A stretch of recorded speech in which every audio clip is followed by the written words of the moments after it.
You are going to learn all about the smartest way to build your shoulders for a wider frame and overall stronger upper body. I will discuss 4 science-based techniques that I have personally used to level up my shoulder gains. I did not have the best shoulder genetics growing up, and even after training for a couple of years, my shoulder development was stubborn.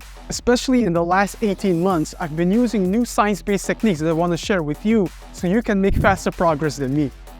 At the end of this video, I will also show you a practical training example that displays how you can apply these techniques. Your shoulder muscles can be categorized into 3 heads. We have the front deltoids on the anterior side of your body, the side deltoids on the side of your body, and the rear deltoids on the posterior side next to your back muscles. We want balanced development on all 3 heads to have that cannonball shoulder look. But if we look at the available data about shoulder development based on analysis by Michael Gundil, the average bodybuilder has front deltoids that are 5 times as big as the average person, while the side deltoids are 3 times as large as the average person, and the rear deltoids are only 15% larger. Basically, if you train your shoulders like a typical bodybuilder, you will have more developed front deltoids and less developed side and rear deltoids. That is not our goal. We want to grow each head as equally as possible. Meaning that the smartest thing to do for building your shoulders is to focus your isolation exercises on the side and rear deltoids. With movements like a bench press, overhead press, dips, and even chest flies, your front deltoids will get worked hard. The side and rear deltoids see less stimulation in our typical compound exercises, so we need to give them more attention. Starting with the side deltoids. This is arguably the most important head of your shoulders because it's directly responsible for that wide shoulder frame. The most popular exercise for training these side deltoids is a dumbbell side raise. The dumbbell side raise is effective, but it's not my top choice when it comes to growing the side delts for one specific reason. The dumbbell side raise places most of the resistance on the side deltoids during the mid and top part of the range of motion. When your side delts are to your side and stretched, there is minimal tension on the delts. Several studies over the past years found that loading a muscle while it is in a stretched position enhances your muscle growth. So I recommend you perform stretch-focused side deltoid exercises, like the cable side raise or lean-in dumbbell side raises. On the cable side raise, put the cable at the bottom setting and take 1 step away from the cable. Now lean forward slightly and raise your arms up to the side in a scapular plane. This will help align the resistance with the side deltoid muscle fibers. On the lean-in dumbbell side raise, we maintain the same technique, but now you lean into the wall. With both exercises, your side deltoids will get loaded well in the stretched position, which improves the growth potential of the side part of your shoulders. Also, don't be scared to challenge yourself on these movements. Because a side raise is a low-risk exercise, take each set to muscle failure. And when you can no longer perform a full repetition, add 2 to 3 half repetitions focused on training that stretched position.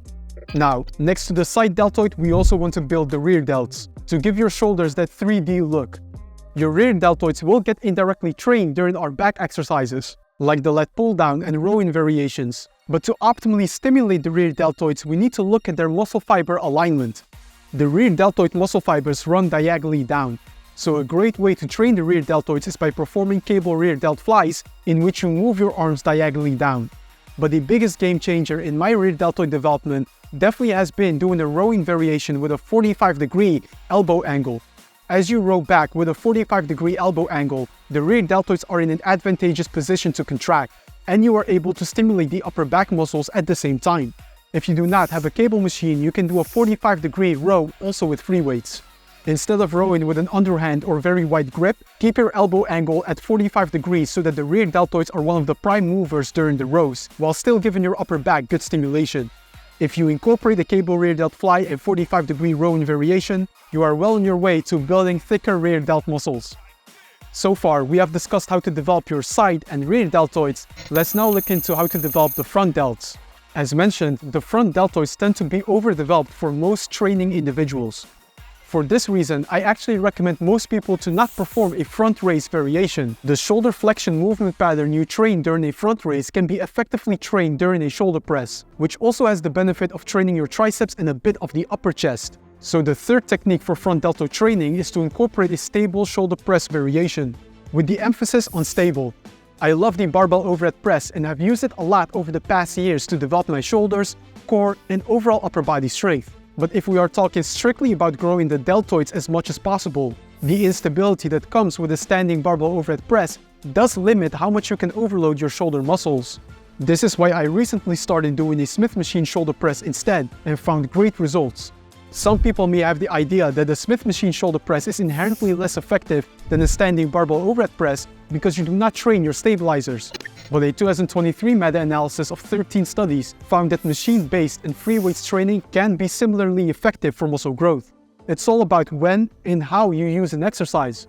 With something like an overhead press, the unstable nature of the movement can be a limiting variable before your shoulders actually reach muscle failure. So if you want a short-term boost in your shoulder development, training a Smith machine shoulder press will help you overload the front deltoids more.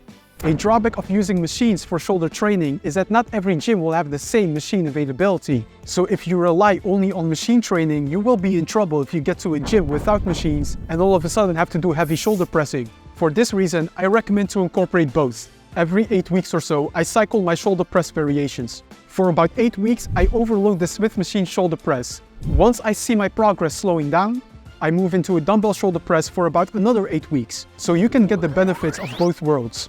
The main message of this third tip though is to give the Smith machine shoulder press a try if you haven't yet, to give your shoulders a progressive overload boost.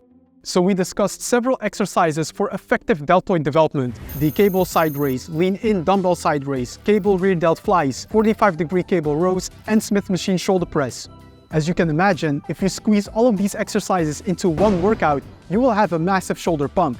But your performance at the end of the shoulder workout will not be optimal. So I actually recommend you distribute your shoulder training volume over 2 training days. The more exercises we do for one muscle group in a workout, the more your performance drops on the later exercises in that session. To prevent having a performance drop in my shoulder training, I divide my shoulder training volume over 2 upper body days. Research supports that dividing your training volume per muscle group over about 2 training days helps enhance muscle development. I will now show you a simple training example you can use to apply the tips discussed today about exercise selection and training frequency.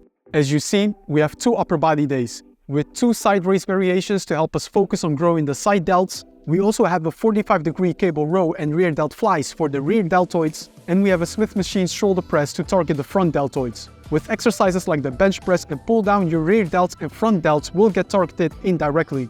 That's why I included 2 side raise variations and only 1 exercise for the front delt and rear deltoids in the example. What I just showed you is a generalized template based on a weekly training volume of 10 to 12 sets per muscle group in a week.